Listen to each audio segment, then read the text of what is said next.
నమస్కారం ఘంటారావానికి స్వాగతం. ముందుగా ప్రధాన అంశాలు. వైద్యారోగ్య శాఖలో సంస్కరణల దిశగా ప్రభుత్వం కసరత్తు. ఆసుపత్రుల ప్రక్షాళనకు సీఎం ఆదేశం. తక్షణ అవసరాలకు 500 కోట్లు విడుదల. క్షేత్రస్థాయిలో విచారణే ప్రామాణికంగా సాదా బైనామాలకు మోక్షం. భూభారతి చట్టం కింద నోటీసులు. క్రమబద్ధీకరణకు వేగంగా ప్రక్రియ. హైదరాబాద్ శివారు గట్టుపల్లిలో రేవు పార్టీ భగ్నం చేసిన పోలీసులు. పార్టీలో భారీగా విదేశీ మద్యం వినియోగించినట్లు గుర్తింపు. కరీంనగర్లో 300 క్వింటాల అక్రమ రేషన్ బియ్యం పట్టివేత. తక్కువ ధరకు సేకరించి ఉత్తరాది రాష్ట్రాలకు విక్రయిస్తున్నట్లు గుర్తింపు. రాజస్థాన్ జైసల్మేర్ బస్సు ప్రమాదంలో 20 మంది మృతి. మంటల్లో చిక్కుకొని 16 మందికి తీవ్ర గాయాలు.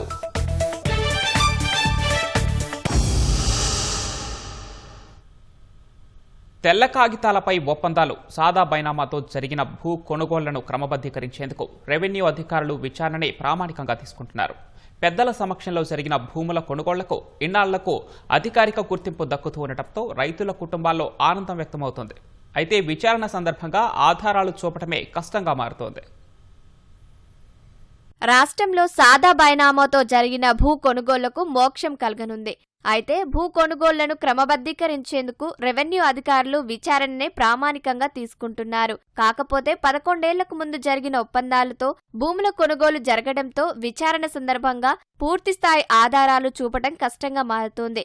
దీంతో రెవెన్యూ అధికారులు క్షేత్రస్థాయిలో చేపడుతున్న విచారణ కీలకంగా మారింది. రాష్ట్ర వ్యాప్తంగా దాదాపు 10 లక్షల ఎకరాలకు సాదా బైనామాలతో ఒప్పందాలు జరిగాయి. 2020 అక్టోబర్ నుంచి నవంబర్ వరకు సాదా బైనామాల దరఖాస్తులను స్వీకరించగా 8.90 లక్షల అర్జీలు వచ్చాయి. అదే ఏడాది ROR చట్టం 1971 రద్దు కావడంతో న్యాయ వివాదం ఏర్పడి దరఖాస్తుల పరిశీలన నిలిచిపోయింది. ఈ ఏడాది ఆగస్టులో హైకోర్టు దరఖాస్తుల పరిశీలన క్రమబద్ధీకరణకు అనుమతి ఇచ్చింది. ఈ నేపథ్యంలో ROR 2025 ప్రకారం లబ్ధిదారులకు, విక్రయదారులకు నోటీసులు జారీ చేస్తున్నారు. భూభారతి చట్టం సెక్షన్ 6 ప్రకారం సాదా బైనామా క్రమబద్ధీకరణ అధికారాలు ఆర్డీఓకు కల్పించారు. తహసీల్దార్ విచారణ నిర్వహించి దస్త్రాన్ని ఆర్డీఓకు పంపాల్సి ఉంటుంది. అనంతరం అర్హులైన వారికి క్రమబద్ధీకరించి పట్టాలు అందజేయనున్నారు. 2014 జూన్ 2వ తేదీకి ముందు తెల్ల కాగితాలపై జరిగిన ఒప్పందాలను మాత్రమే పరిగణలోకి తీసుకుంటున్నారు. సాగు చేసుకుంటున్న చాలా మంది వద్ద ఒప్పందం పత్రం మినహా ఇతర ఆధారాలు లేవు. కొంతమంది చేతుల్లో భూములు ఉన్నా పత్రాలు లేవు. ఇలాంటి పక్షంలో రెవెన్యూ అధికారుల విచారణ కీలకంగా మారింది. కొందరు పహానీలు, శిస్తు రసీదులు సమర్పిస్తున్నారు. 2016 తర్వాత జిల్లాల్లో జమబందీ నిలిచిపోవడంతో పహానీల్లోనూ సరైన సమాచారం లేదు. చట్టం ప్రకారం కొనుగోలుదారుడికి, విక్రయదారుడికి నోటీసులు జారీ చేసి సాక్షుల వాంగ్మూలం తీసుకుంటున్నారు. భూములు విక్రయించిన యజమానుల పేర్లు రెవెన్యూ రికార్డుల్లో కొనసాగుతున్న కారణంగా చాలా చోట్ల వారు ఆ భూములు కొనుగోలు చేసినా వారికి క్రమబద్ధీకరించేందుకు ముందుకు రావడం లేదు. ఉమ్మడి వరంగల్, ఖమ్మం, నల్గొండ, ఆదిలాబాద్ జిల్లాల్లో ఇలాంటి పరిస్థితులు ఉన్నాయి. నాడు విక్రయించిన యజమానులు చనిపోయిన కేసుల్లో వారి కుటుంబ సభ్యులు ఇప్పుడు అభ్యంతరం చెబుతున్నారు. భూముల ధరలు భారీగా పెరిగిన కొన్ని జిల్లాల్లో ఎకరాకు కొంత ధర ఇవ్వాలని రికార్డుల్లో యజమానులుగా ఉన్నవారు డిమాండ్ చేస్తున్నారు. దశలవారీగా సర్కార్ ఆసుపత్రులను ప్రక్షాళన చేయాలని సీఎం రేవంత్ రెడ్డి ఆదేశించారు. ప్రభుత్వ ఆసుపత్రులకు వచ్చే పేదలకు మెరుగైన వైద్య సేవలు అందించే లక్ష్యంతో భవన నిర్మాణ పనులు వేగవంతం చేయాలని సూచించారు. జూబ్లీహిల్స్లోని తన నివాసంలో వైద్య ఆరోగ్య శాఖపై ముఖ్యమంత్రి సమీక్ష నిర్వహించారు. శాఖలో ఇటీవల చేపట్టిన బ్రాండింగ్ పనులు, సంస్కరణల గురించి మంత్రి దామోదర్ సీఎంకు వివరించారు. ఆరోగ్య శాఖలో జరుగుతున్న అభివృద్ధి కార్యక్రమాలపై కృష్ణ ప్రజెంటేషన్ ఇచ్చారు. నిర్మాణంలో ఉన్న టిమ్స్ ఆసుపత్రులతో పాటు వైద్య కళాశాలల నిర్మాణాలకు అయ్యే వ్యయంపై సీఎం ఆరా తీశారు. ఆరోగ్య శాఖను పూర్తి స్థాయిలో సంస్కరించాలని, అందుకు అవసరమైన నిధులు మంజూరు చేస్తామని హామీ ఇచ్చారు. తక్షణ అవసరాలకు 500 కోట్ల రూపాయలను విడుదల చేస్తున్నట్లు వెల్లడించారు. కేంద్ర ప్రభుత్వం నుంచి ఆరోగ్య శాఖకు రావాల్సిన నిధులపైన ఈ సందర్భంగా చర్చించారు. తొలుత వాటిపై దృష్టి సారించాలని, మ్యాచింగ్ గ్రాంట్గా రాష్ట్రం విడుదల చేయాల్సిన 40% నిధులను వెంటనే ఇస్తామని రేవంత్ రెడ్డి భరోసా ఇచ్చారు.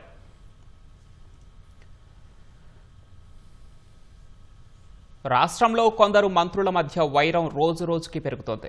మరోవైపు కొందరు ఎమ్మెల్యేలు మితిమీరిన స్వేచ్ఛతో పార్టీని, ప్రభుత్వాన్ని ఇరుకున పెట్టే పరిస్థితులు తెస్తున్నారు.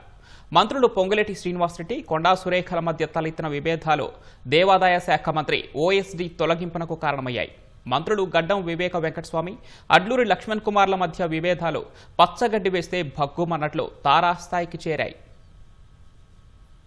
రాష్ట్రంలో పెద్ద ఎత్తున ఆర్థిక ఇబ్బందులు ఉన్నప్పటికీ పాలనాపరంగా సీఎం రేవంత్ రెడ్డి, ఉప ముఖ్యమంత్రి భట్టి విక్రమార్కలు గాడిన పెట్టి ప్రజలకు మెరుగైన సేవలు అందించే దిశలో ముందుకు వెళ్తున్నారు.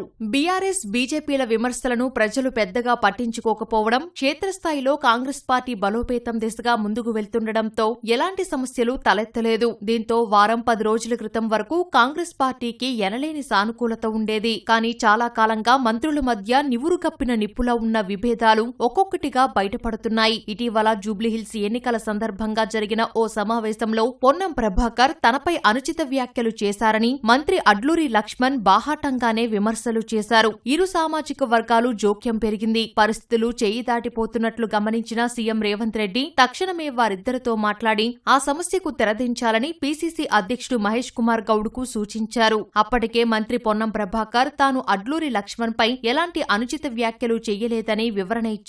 అయినా అడ్లూరి లక్ష్మణ్ శాంతించలేదు. చివరకు పీసీసీ అధ్యక్షుడు వారిద్దరిని తన ఇంటికి పిలిపించి రాజీ చేశారు. పొన్నం ప్రభాకర్ చేత మంత్రి అడ్లూరికి మహేష్ కుమార్ గౌడ్ క్షమాపణలు చెప్పించారు. అయినప్పటికీ తాను అడ్లూరిని పల్లెత్తు మాట అనకపోయినా మీడియాలో వచ్చిన కథనాలు ఆధారంగా క్షమాపణలు చెప్పాల్సి వచ్చిందని మనోవేదనతో మంత్రి పొన్నం ప్రభాకర్ ఉన్నట్లు తెలుస్తోంది.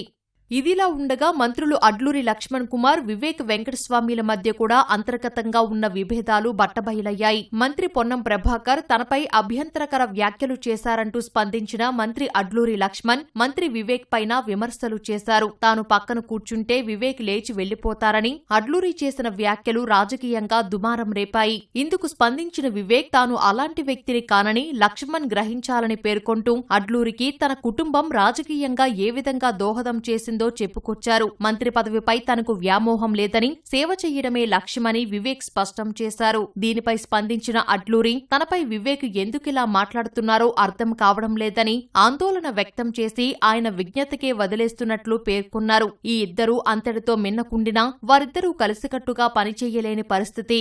అంతేకాదు అడ్లూరి లక్ష్మణ్తో కలిసి పొన్నం ప్రభాకర్ పనిచేయలేని దుస్థితి నెలకొంది. ఈ పరిస్థితులతోనే అటు పార్టీ రాష్ట్ర నాయకత్వం, ఇటు సీఎం రేవంత్ రెడ్డి ఇరకాటన పడి ఏ విధంగా విభేదాలు తొలగించాలన్న ఆలోచనలతో ఉక్కిరిబిక్కిరి అవుతున్నట్లు సమాచారం.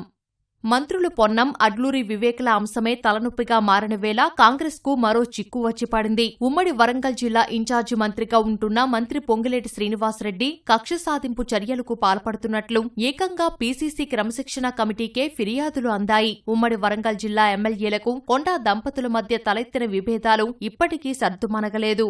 ఎవరి పాటికి వారు పనులు చేసుకుంటూ ఒకరి విషయాల్లో మరొకరు జోక్యం చేసుకోకుండా ముందుకు వెళ్తున్నారు. ఇదే సమయంలో మేడారం అభివృద్ధి పరుల టెండర్ల విషయంలో 71 కోట్ల రూపాయల విలువైన కాంట్రాక్టు పనులను శ్రీనివాసరెడ్డి తన అనుచరులకు ఇప్పించుకున్నారని, దేవాదాయ శాఖ పాలనలో జోక్యం చేసుకున్నారంటూ ఏకంగా మల్లికార్జున ఖర్గేకి ఫిర్యాదు చేశారు. అయితే వాటిని తాను పట్టించుకోనని, తనకు 71 కోట్ల రూపాయల విలువైన పనుల్లో కక్కుర్తి పడాల్సిన అవసరం లేదని పొంగులేటి తెగేసి చెప్పారు. ఆ తర్వాత 2 రోజుల కిందట జరిగిన మేడారం అభివృద్ధి పనుల సమీక్షకు మంత్రి కొండా సురేఖ హైదరాబాద్లో ఉండి కూడా వెళ్లలేదు. కానీ పొంగులేటి శ్రీనివాసరెడ్డి తీవ్రంగా పరిగణించినట్లు తెలుస్తోంది. కొండా సురేఖకు తప్పుడు సలహాలు ఇస్తూ లేనిపోని అపోహలను కల్పిస్తున్నారంటూ ఓఎస్డీ సుమంత్ను విధుల నుంచి తప్పించాలని సీఎం రేవంత్ రెడ్డిపై ఒత్తిడి తెచ్చినట్లు సమాచారం. దీంతో ఒప్పంద విధానంలో పనిచేస్తున్న సుమంత్ను పాలనాపరమైన అంశాలను చూపిస్తూ అతనిని విధుల నుంచి శాశ్వతంగా తొలగిస్తున్నట్లు కాలుష్య నియంత్రణ అధికారి ఉత్తర్వులు ఇచ్చారు. ఈ చర్య ఇద్దరి మంత్రుల మధ్య ఉన్న అగాధాన్ని మరింత పెంచేట్లు ఉంటుందని రాజకీయ విశ్లేషకులు చెబుతున్నారు. పొంగులేటి శ్రీనివాసరెడ్డినే పట్టుబట్టి సుమంత్ను తొలగించారన్న ప్రచారం జోరుగా అందుకుంది. మరోవైపు తనకు చెప్పకుండానే తన వద్ద ఉన్న ఓఎస్డీని శాశ్వతంగా తొలగించడంతో మంత్రి కొండా సురేఖ కినుకు వహిస్తున్నట్లు తెలుస్తోంది. ఇక ఎమ్మెల్యే కోమటిరెడ్డి రాజగోపాల్ రెడ్డితో పాటు పలువురు ఎమ్మెల్యేలు ఇష్టారీతిన మాట్లాడుతూ పార్టీకి నష్టం కలిగించేటట్లు వ్యాఖ్యలు చేస్తున్నారు. ఇప్పటికైనా అటు పీసీసీ అధ్యక్షుడు మహేష్ కుమార్ గౌడ్, సీఎం రేవంత్ రెడ్డి, రాష్ట్ర వ్యవహారాల ఇన్ఛార్జి మీనాక్షి నటరాజన్ తదితరులు జోక్యం చేసుకుని మంత్రుల మధ్య తలెత్తిన సమస్యలను పరిష్కరించాల్సి ఉందన్న అభిప్రాయం కాంగ్రెస్ శ్రేణుల్లో వినిపిస్తోంది. బీసీ రిజర్వేషన్లు అమలుకు రాష్ట్ర ప్రభుత్వం కట్టుబడి ఉందని మంత్రి కొండా సురేఖ స్పష్టం చేశారు. బీసీ రిజర్వేషన్పై రాష్ట్ర ప్రభుత్వం గతంలోనే అసెంబ్లీలో చర్చ జరిపి గవర్నర్కు పంపినట్లు ఆమె తెలిపారు. బీసీలు రాజకీయంగా పైకి రావద్దని దురుద్దేశంతో బీజేపీ బీఆర్ఎస్లు కోర్టుకెళ్లి స్థానిక సంస్థల ఎన్నికలను అడ్డుకున్నాయని ఆమె మండిపడ్డారు. వరంగల్ నగరంలోని వేడుకల మందిరంలో ఏర్పాటు చేసిన కళ్యాణలక్ష్మి షాదీ ముబారక్ చెక్కుల పంపిణీకి మంత్రి ముఖ్య అతిథిగా హాజరై 5 కోట్ల పైచిలుకు విలువ చేసే 530 మంది లబ్ధిదారులకు చెక్కులను అందజేశారు. పేదల సంక్షేమంగా కాంగ్రెస్ పార్టీ ముందుకు సాగుతుందని కొండా సురేఖ పేర్కొన్నారు.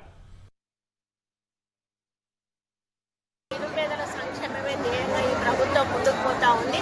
మరి ముఖ్యంగా ఈరోజు ఇండ్లు అయితేనేమి, కరెంట్ అయితేనేమి, ఇటువంటివన్నీ కూడా మహిళలకు ఎన్నో సౌకర్యాలు కల్పిస్తూ ముందుకెళ్తున్న రేవంత్ రెడ్డి గారి ప్రభుత్వాన్ని చూసి ఓర్వలేక ఈరోజు మరి ఎవరైతే ప్రతిపక్షాలు ఉన్నాయో బీసీలకు రిజర్వేషన్లు వద్దు అని కోర్టుకు పోయేటువంటి మరి దుస్థితికి దిగజారారు. తప్పకుండా బీసీలకు ఇది అర్థమవుతుంది, బీసీలే సమాధానం చెప్తారు. మరి ఇప్పటికైనా కూడా ప్రజల పక్షాన నిలబడి ప్రజలు కోరుకున్న విధంగా మా ప్రభుత్వం ముందుకెళ్లేటప్పుడు మీరు సహకరించకపోయినా అడ్డుపడకుండా ఉంటే అంతే చాలు. జూబ్లీహిల్స్ ఉప ఎన్నికకు భారత రాష్ట్ర సమితి అభ్యర్థిగా మాగంటి సునీత నేడు నామినేషన్ దాఖలు చేయనున్నారు. పార్టీ అభ్యర్థిగా ఇదివరకే సునీతకు బీఆర్ఎస్ అధినేత కేసీఆర్ బీఫామ్ అందించారు. ఎన్నికల వ్యయానికి అవసరమయ్యే 40 లక్షల రూపాయల చెక్కును కూడా పార్టీ తరపున ఆయన సునీతకిచ్చారు. ఇవాళ సాదాసీదాగా రిటర్నింగ్ అధికారికి సునీత నామినేషన్ పత్రాలు సమర్పించనున్నారు. బీఆర్ఎస్ కార్యనిర్వాహక అధ్యక్షుడు కేటీఆర్ సహా ఇతర నేతలు పాల్గొనే అవకాశం ఉంది. ఈ నెల 18న భారీ ర్యాలీతో మాగంటి సునీత మరోమారు నామినేషన్ దాఖలు చేయనున్నారు. హైదరాబాద్ శివారులోని మహేశ్వరంలో ఓ రిసార్టుపై ఎస్ఓటీ పోలీసులు దాడులు నిర్వహించి 2 విత్తన సంస్థల డీలర్లు ఏర్పాటు చేసిన పార్టీని భగ్నం చేశారు. మహేశ్వరంలోని చంద్రారెడ్డి రిసార్టులో యువతులతో కలిసి కొందరు పార్టీ నిర్వహిస్తున్నట్లు సమాచారం అందుకున్న ఎస్ఓటీ పోలీసులు స్థానిక పోలీసులతో కలిసి దాడులు నిర్వహించారు. గాజుల రామారానికి చెందిన విత్తన కంపెనీ డీలర్ తిరుపతి రెడ్డి, మరో డీలర్ సైదారెడ్డి వేర్వేరుగా పార్టీలు నిర్వహిస్తున్నట్లు దాడుల్లో బయటపడింది. యువతులతో నృత్యాలు చేయించి మద్యంతో పార్టీ ఇస్తున్నట్లు పోలీసులు గుర్తించారు. 20 మంది యువతులు, విత్తన సంస్థల డీలర్లు తిరుపతి రెడ్డి, సైదారెడ్డితో పాటు మరో 56 మందిని అదుపులోకి తీసుకుని కోర్టులో హాజరుపరచనున్నట్లు పోలీసులు తెలిపారు. వేద agri Tirupati Reddy seeds company owner.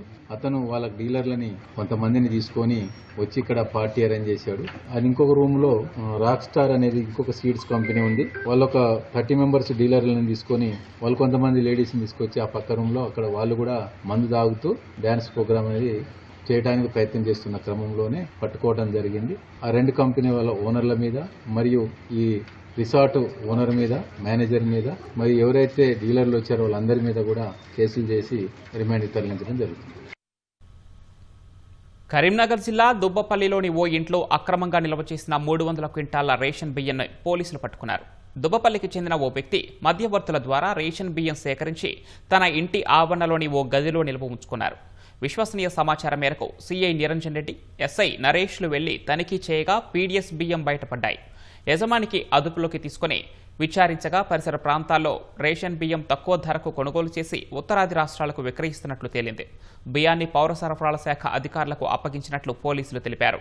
నిందితుడిని అరెస్టు చేసి కోర్టులో హాజరుపరుస్తామని పోలీసులు వెల్లడించారు. రాజస్థాన్లో జైసల్మేర్ నుంచి జోధ్పూర్కు వెళ్తున్న ఓ ప్రైవేటు బస్సులో మంటలు చెలరేగి 20 మంది ప్రయాణికులు సజీవ దహనమయ్యారు. 16 మంది తీవ్ర గాయాలతో ఆసుపత్రి పాలయ్యారు. మంగళవారం జైసల్మేర్ జోధ్పూర్ రహదారిపై వెళ్తున్న ఓ ప్రైవేటు బస్సు వెనుక భాగం నుంచి పొగలొచ్చాయని పోలీసులు తెలిపారు. ఇది గమనించిన డ్రైవర్ బస్సును ఓ పక్కకు నిలిపి ప్రయాణికులను అప్రమత్తం చేశాడని చెప్పారు. కొన్ని క్షణాల్లోనే మంటలు వేగంగా బస్సు మొత్తం వ్యాపించడంతో చాలా మంది అందులోనే చిక్కుకుపోయారని వెల్లడించారు. ఘటన సమయంలో 57 మంది బస్సులో ఉండగా కొంతమంది వేగంగా కిందకు దిగారు. మరో 19 మంది సజీవ దహనమైనట్లు పోలీసు అధికారులు తెలిపారు. తీవ్రంగా గాయపడ్డ వారిలో ఒకరు చికిత్స పొందుతూ ప్రాణాలు కోల్పోయారు. వెంటనే ఘటనా స్థలానికి చేరుకున్న అగ్నిమాపక బృందాలు మంటలను ఆర్పివేశాయి. షార్ట్ సర్క్యూట్ కారణంగా మంటలు చెలరేగినట్లు ప్రాథమికంగా తెలిసిందని పోలీసులు చెప్పారు. ఈ ఘటనపై రాష్ట్రపతి ద్రౌపది ముర్ము, ప్రధాని నరేంద్ర మోదీ దిగ్భ్రాంతి వ్యక్తం చేశారు. మృతుల కుటుంబాలకు ప్రధాని మోదీ 2 లక్షల పరిహారాన్ని ప్రకటించారు. క్షతగాత్రులకు 50,000 రూపాయల చొప్పున సాయం అందిస్తామని చెప్పారు. బాధిత కుటుంబాలను ఆదుకుంటామని, క్షతగాత్రులకు మెరుగైన వైద్యం అందించాలని రాజస్థాన్ సీఎం భజన్లాల్ తెలిపారు. బంగ్లాదేశ్ రాజధాని ఢాకాలో ఓ 4 అంతస్తుల భవనంలో జరిగిన ఘోర అగ్ని ప్రమాదంలో 16 మంది మృతి చెందారు. చాలా మంది గాయపడ్డారు. రూప్నగర్ ప్రాంతంలోని ఓ భవనంలో తొలుత రసాయన గిడ్డంగిలో మంటలు చెలరేగి పక్కనే ఉన్న వస్త్ర కర్మాగారానికి వ్యాపించాయి. హుటాహుటిన ఘటనాస్థలికి చేరుకున్న అగ్నిమాపక సిబ్బంది మంటల్ని అదుపులోకి తీసుకొచ్చారు. వస్త్ర పరిశ్రమలోని శిథిలాల్లో వెతకగా 16 మృతదేహాలు బయటపడ్డాయి. మంటల్లో పూర్తిగా కాలిపోగా వారిని గుర్తించలేని పరిస్థితి ఉందని అధికారులు తెలిపారు.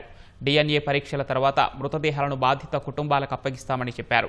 అగ్ని ప్రమాదం సమయాల్లో రసాయన గిడ్డంగి నుంచి విడుదలైన విషవాయువులు పీల్చడంతో వస్త్ర పరిశ్రమలో అధిక మరణాలు సంభవించినట్లు అధికారులు అనుమానిస్తున్నారు. క్షతగాత్రులను సమీపంలోని ఆసుపత్రికి తరలించి చికిత్సను అందిస్తున్నారు. బీమా డబ్బు కోసం నవవధువును దారుణంగా కడతీర్చాడు కసాయి భర్త. నమ్మి వచ్చిన భార్యను కిరాతకంగా గొంతు నులిమి చంపి దాన్ని ప్రమాదంగా చిత్రీకరించి పోలీసులను కూడా తప్పుదారి పట్టించాడు. కానీ చివరకు పాపం పండి స్థానికుల కంటపడ్డాడు. పోలీసులు తమదైన స్టైల్లో విచారించగా నేరాన్ని అంగీకరించాడు. అతడి పథకాన్ని చూసి పోలీసులే విస్తుపోయారు. కొత్తగా పెళ్లి చేసుకుని ఇంటికి వచ్చిన భార్యను ఇన్సూరెన్స్ డబ్బుల కోసం కిరాతకంగా చంపి ప్రమాదంగా చిత్రీకరించిన భర్తను జార్ఖండ్ పోలీసులు అరెస్టు చేశారు. 30 ఏళ్ల ముఖేష్ కుమార్ మొహతాకు 23 ఏళ్ల సెవంతి కుమారికి 4 నెలల క్రితమే వివాహం జరిగింది. ఎన్నో ఆశలు పెట్టుకుని అత్తారింట అడుగుపెట్టిన సెవంతి కుమారి పేరు మీద 30 లక్షల ప్రమాద బీమా ఉందని ముఖేష్ తెలుసుకున్నాడు. ఎలాగైనా ఆమెను చంపి ఆ డబ్బును చేజిక్కించుకోవాలని పథకం వేశాడు. ఈ క్రమంలో అక్టోబర్ 9న తన భార్యను చంపి రోడ్డు ప్రమాదంగా చిత్రీకరించేందుకు యత్నించాడు. అక్టోబర్ 9న రాత్రి హైవేపై ఓ జంట ప్రమాదంలో గాయపడి రోడ్డు పక్కన పడి ఉందని పోలీసులకు స్థానికులు సమాచారం ఇచ్చారు. అక్కడకు చేరుకున్న పోలీసులు ఇరువురిని ఆస్పత్రికి తరలించగా సెవంతి అప్పటికే మృతి చెందినట్లు వైద్యులు తెలిపారు. స్వల్ప గాయాలైన ముఖేష్ కు చికిత్స చేశారు. ఇప్పటి వరకు ముఖేష్ పథకాన్ని బాగానే అమలు చేసినా సెవంతి అంత్యక్రియల సమయంలో అతడి ప్రవర్తన స్థానికులకు అనుమానం కలిగించింది. ఇదే విషయాన్ని పోలీసులకు ఫోన్ చేసి చెప్పారు.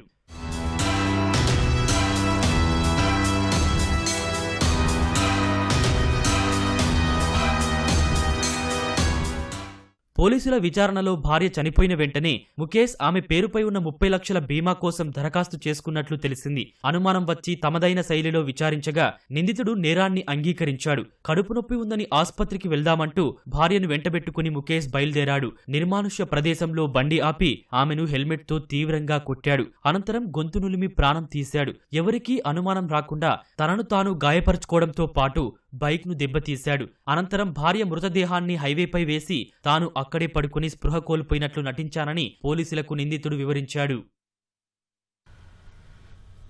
ఇంగ్లాండ్ రాజు 8వ హెన్రీకు చెందిన అరుదైన బంగారు ఆభరణం ట్యూడర్ హార్ట్ను బ్రిటిష్ మ్యూజియం సొంతం చేసుకోవాలని భావిస్తోంది. అందుకోసం 41.3 కోట్ల రూపాయలను విరాళాల రూపంలో సేకరించేందుకు సిద్ధమైంది. ఈ అపూర్వ ఆభరణం 2019 చివరిలో ఓ భూస్వామి పొలంలో కనుగొన్నారు. ఈ ట్యూడర్ హార్టులో 75 లింకులు కలిగిన గొలుసు, మనిషి మణికట్టు ఆకారంలో ఉన్న కొంకి, లవ్ సింబల్ ఆకారంలో ఉండే ఒక పెండెంట్ ఉన్నాయి.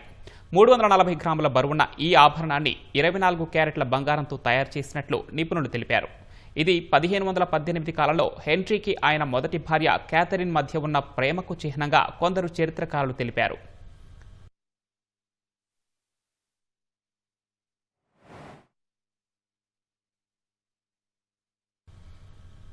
మధ్యప్రదేశ్లోని ఓ గ్రామంలో హిందువులతో పాటు ముస్లింలు కూడా దీపావళి భాగమవుతారు. దీంతో అక్కడ మత సామరస్యం వెల్లివిరుస్తోంది. రత్లాం జిల్లాలోని సెమ్లియా గ్రామంలో ఉన్న ముస్లింలు హిందువులతో పాటు దీపావళి పర్వదినాన్ని ఘనంగా జరుపుకుంటారు. సమీపంలోని 5 గ్రామాల ప్రజలకు దీపాలు వెలిగించడం కోసం ఉపయోగించే ఒత్తుల తయారీకి పత్తి పంపిణీ చేస్తూ పండగలో భాగమవుతారు. తరతరాలుగా ఈ సాంప్రదాయాన్ని అక్కడి ముస్లిం కుటుంబాలు కొనసాగిస్తున్నాయని స్థానికులు తెలిపారు. గ్రామంలో గఫూర్ ఖాన్ మన్సూరి, రంజానీ మన్సూరి, ఇషాక్ షా, యూసఫ్ మన్సూరి కుటుంబాలు తమ పూర్వీకుల బాధ్యతలను కొనసాగిస్తున్నాయని పేర్కొన్నారు.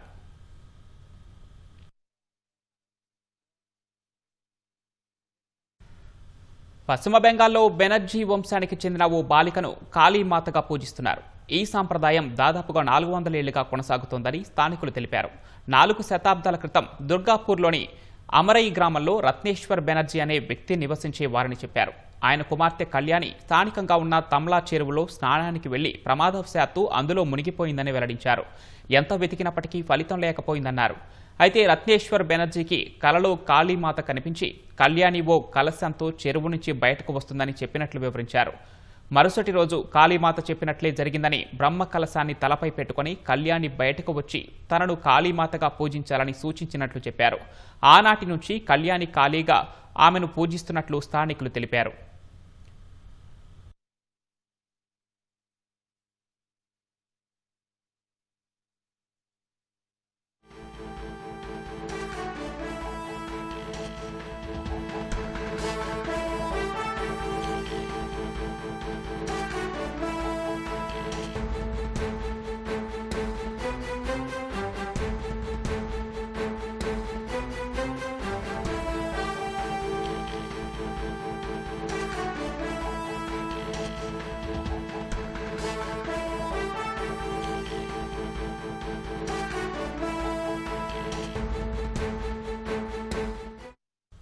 మరి కాసేపట్లో 60 మంది మావోయిస్టులతో మల్లోజుల వేణుగోపాల్ను గచ్చిరోలులో మహారాష్ట్ర సీఎం దేవేంద్ర ఫడ్నవీస్ ఎదుట లొంగిపోనున్నారు. అందుకు సంబంధించిన మరింత సమాచారం మా ప్రతినిధి మహేష్ తివారీ ఫోన్ లైన్లో అడిగి తెలుసుకుందాం. మహేష్ తివారీ, చెప్పండి, అక్కడ తాజా పరిస్థితులేంటి? ఇప్పుడు కాసేపట్లో ముఖ్యమంత్రి దేవేంద్ర ఫడ్నవీస్ గడ్చిరోలి వస్తున్నారు. ఆయన ముందు మావోయిస్ట్ ఉద్యమంలో అగ్ర నాయకుడుగా పోయిన 40 సంవత్సరాల నుంచి ఉన్న భూపతి అలియాస్ సోను సరెండర్ చేయబోతున్నారు. చాలా పెద్ద ఇది డెవలప్మెంట్ అనొచ్చు మనం, ఎందుకంటే మావోయిస్ట్ ఉద్యమంలో ఒక ఇంటెలెక్చువల్ ఫేస్ అని భూపతికి చూస్తారు. మల్లోజుల వేణుగోపాల్ అలియాస్ భూపతి ఉరుకు సోను, ఈయనే అభయ్ పేరుతోటి కూడా మావోయిస్ట్ ఉద్యమంలో లేఖలు విడుదల చేయడం కానీ, లిటరేచర్ కు రూపం చేసుడు కానీ అన్ని రకాలలో ఆయన కీలక పాత్ర ఉంది. దానివల్ల మావోయిస్ట్ ఉద్యమంకు ఉన్న ఇంటెలెక్చువల్ ఫేస్ ఉన్న భూపతి ఉద్యమం నుంచి బయటపడటం ఇది చాలా పెద్ద ఎదురు దెబ్బ మనం అనొచ్చు. ఎందుకంటే కిషన్ జీ ఆయన పెద్ద అన్న ఎవరైతే ఉన్నారో ఆయన ఉద్యమంలో ఎన్కౌంటర్ లో వెస్ట్ బెంగాల్ లో చనిపోయిన తర్వాత 14 సంవత్సరాల తర్వాత కూడా భూపతి ఉద్యమంలో ఉన్నారు.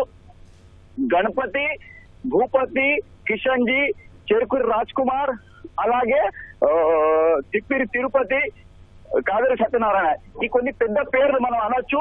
అగ్ర నాయకులు మావోయిస్ట్ ఉద్యమానికి ఒక వేరే రకంగా తీసుకువెళ్ళటానికి, అయితే గ్రౌండ్ లెవెల్ నుంచి పెద్ద స్థాయికి తీసుకువెళ్ళడంలో భూపతి చాలా పెద్ద కీలక పాత్ర పోషించారు.